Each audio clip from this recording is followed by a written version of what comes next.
देखो, ये गलती आपको बिल्कुल भी नहीं करनी है। जब तक ये नहीं हो जाए तब तक आपको किसी भी हालत में अपने हॉस्पिटल से डिस्चार्ज नहीं लेना है। चाहे आपको जो भी आपके वहाँ पे स्टाफ है वो कहते रहे या आपके घर वाले हैं वो कहते रहे नॉर्मली तो हुआ है, कोई बात नहीं, चलो अब सब ठीक है, अब घर पे चलते हैं, या डॉक्टर भी आपको कह रही है कि ठीक है अब डिस्चार्ज अब आप घर पे जा सकते हैं, कोई प्रॉब्लम वाली बात नहीं है। लेकिन जब तक ये चीज नहीं हो जाती है तब तक आपको मतलब छुट्टी नहीं लेनी है। तो guys, welcome back to my channel. और आज मैं आपको बताने वाली हूँ जब आपकी डिलीवरी हो जाती है उसके बाद जब हॉस्पिटल में आपकी सिचुएशन क्या है, कब तक आपको जो है वो छुट्टी नहीं लेनी है, डिस्चार्ज नहीं लेना है। चाहे आपकी डिलीवरी नॉर्मल हुई है या सिजेरियन हुई है, उस चीज से कोई फर्क नहीं पड़ता, लेकिन इस चीज से जरूर फर्क पड़ता है कि आपको डिस्चार्ज कब लेना है। तो आपको जरूर ध्यान ये रखना है कि देखो, जब आपकी डिलीवरी होती है ना, तो सब लोग है ना, जब बेबी आ जाता है तो उसकी खुशी में जो है वो लोग ये नोटिस करते हैं कि जब डिलीवरी हो जाती है तो सब नए बेबी की आने की खुशी में जो है ना, उस मदर की जो हेल्थ होती है ना उसको कई बार जो है थोड़ा सा निग्लेक्ट कर देते हैं, या ऐसे मतलब दिखाने की कोशिश करते हैं कि चलो अब तो बेबी हो गया, अब क्या दिक्कत है, अब कोई दिक्कत नहीं है, चलो अब तो ठीक है, नॉर्मल हुआ है, सिजेरियन हुआ है, इतना टाइम हो गया, चलो घर चलते हैं, 1 घंटा हो गया, 2 घंटे हो गए, नॉर्मल हो गया, कुछ नहीं है, डॉक्टर ने बोल दिया है, हम घर जा सकते हैं। लेकिन आपको कब तक छुट्टी नहीं लेनी है, जब आपका बेबी डिलीवर हो जाता है उसके बाद आपकी बॉडी में बहुत सारे चेंजेस आते हैं। जब इतने दिनों से आप ना एक बेबी को होल्ड करके रखती है तो उसका जो साइज होता है वो काफी बड़ा हो जाता है,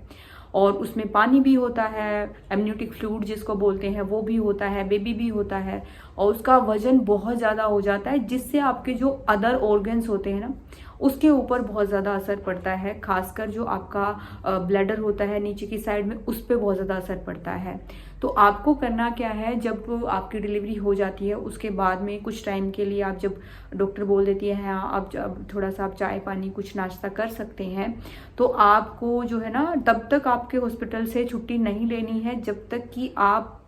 पहली बार यूरिन पास नहीं कर लेते हैं। बहुत बड़ा स्ट्रगल है ये, ऐसा नहीं है कि ये छोटी मोटी बात आपको लग रही होगी।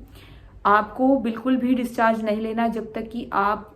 यूरिन पास ना कर लें, टॉयलेट ना जा लें। आप ये नहीं करना है कि हाँ ठीक है अब तो बेबी हो गया, अब तो मैं बिल्कुल ठीक हो गई हूँ, क्योंकि देखो जब बेबी हो जाता है उसके बाद तुरंत बाद जो है ना आपकी बॉडी एकदम से आपको नॉर्मल लगनी शुरू हो जाती है, लेकिन ऐसा होता नहीं है। आपको ये ध्यान रखना है, तो आपकी जो यूट्रस है जिसका साइज बहुत बड़ा हो गया था वो धीरे धीरे करके जो है वो श्रिंक होती है, ऐसा नहीं है कि एकदम से वो श्रिंक हो जाती है। तो वो जो असर डालती है आपके अदर ऑर्गन्स पे, उनको फंक्शनिंग करने में थोड़ा सा टाइम लग सकता है। जब आप प्रेग्नेंट होते हैं तो आपको बार बार टॉयलेट जाने का मन करता है, वो इसीलिए करता है क्योंकि जो यूट्रस का भार होता है, यूट्रस का जो वेट होता है वो आपके ब्लैडर पर पड़ता है। ब्लैडर में जब प्रेशर पड़ता है तो आपको ये लगता है कि मुझे टॉयलेट जाना है, हर 10-15 मिनट में आपको ऐसा ही लगता है। लेकिन जब आप बेबी डिलीवर कर देते हैं उसके बाद तुरंत बाद जो होता है ना, एकदम से बॉडी में बहुत सारे चेंजेस आते हैं।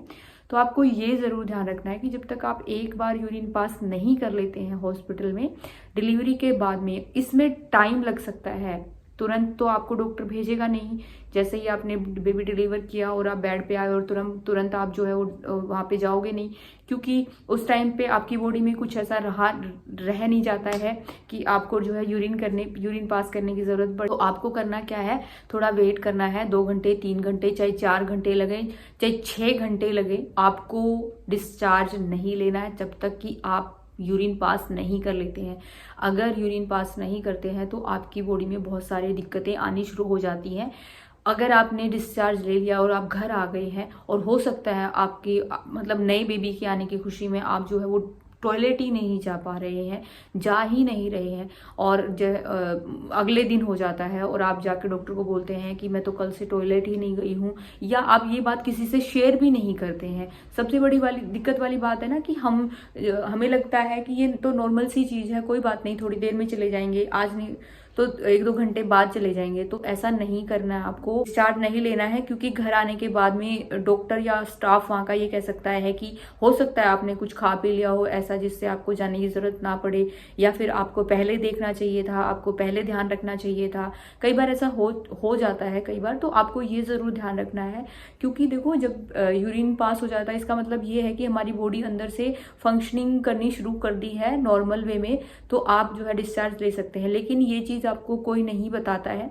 तो आप ये चीज़ ज़रूर ध्यान रखें कि जब तक आप यूरिन पास नहीं कर लेते हैं, जब आप हॉस्पिटल में रहते हैं बेबी डिलीवर करने के बाद में, तो आपको डिस्चार्ज नहीं लेना। आई होप कि वीडियो जो है हेल्पफुल रही होगी। अगर इससे रिलेटेड या प्रेगनेंसी से रिलेटेड या डिलीवरी से रिलेटेड कोई भी क्वेश्चन है आपके मन में, तो आप पूछ सकते हैं बेझिझक। और जो फर्स्ट टाइम मॉम है उनके दिमाग में जो है ना बहुत सारे थाउजेंड्स ऑफ क्वेश्चन जो है वो घूमते रहते हैं, तो वो भी यहाँ पे आके अपने क्वेश्चंस कर सकती हैं। मैं आंसर करने की कोशिश करूंगी। मिलते हैं नेक्स्ट वीडियो में, तब तक स्टे हेल्दी, बाय बाय।